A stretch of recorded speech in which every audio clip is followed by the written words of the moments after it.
మాచర్ల పట్టణంలోని Nehru Nagar VVN gardens నందు ప్రజా దర్బార్ కార్యక్రమం నిర్వహించారు. ఈ కార్యక్రమంలో జిల్లా కలెక్టర్ అరుణ్ బాబు, మాచర్ల ఎమ్మెల్యే జూలకంటి బ్రహ్మానంద రెడ్డి పాల్గొన్నారు. మాచర్ల నియోజకవర్గం పరిధిలో కారంపూడి, దుర్గి, మాచర్ల రూరల్, వెల్దుర్తి, రెంటచింతల మండలాల నుంచి ప్రజా ఫిర్యాదులు వెల్లువెత్తాయి. గత ప్రభుత్వంలో జరిగిన భూదందాలు, కబ్జాలు, సామాజిక పింఛన్లు, రైతాంగ సమస్యలు వంటి అధిక మొత్తంలో ఫిర్యాదులు అధికారులకు అందజేశారు.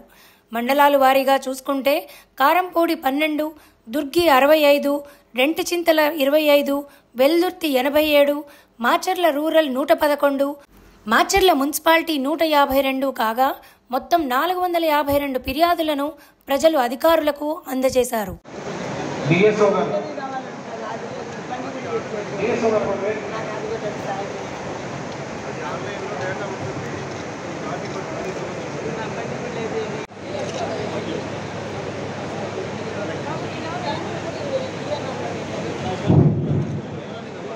సార్ మాచర్ల టౌన్, మాచర్ల మండలం దిగినటువంటి కౌంట్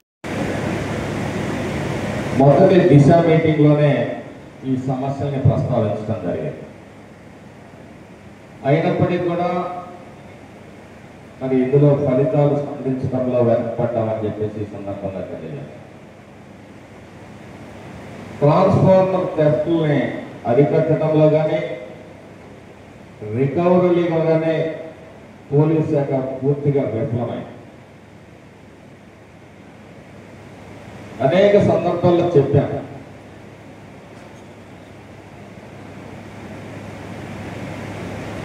మరి రైతులు మళ్ళీ సీజన్ వస్తూ ఉంది, పంటలు వేసుకోవాలి, ట్రాన్స్ఫార్మర్ ఇది ఒక పెద్ద సమస్య. అలాగే చాలామంది మాచర్ల పట్టణంలో అపోహ ఏంటంటే మాకు బియ్యం అందటం లేదు అంటారు. ఇప్పటికీ చాలా షాపుల్లో బియ్యం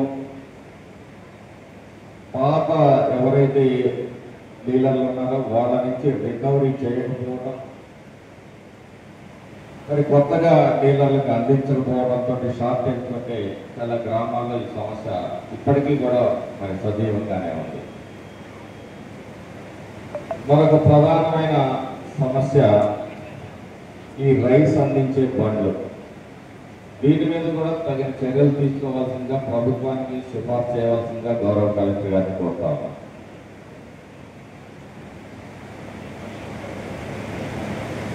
మాచర్ల నియోజకవర్గం అన్ని విధాలుగా ఈ పల్నాడు జిల్లాలో వెనుకబడిన నియోజకవర్గం. మన గౌరవ ముఖ్యమంత్రి గారు చెప్తా ఉంటారు, ఈ రాష్ట్రం వెంటిలేటర్లో ఉంది, మీద ఉంది.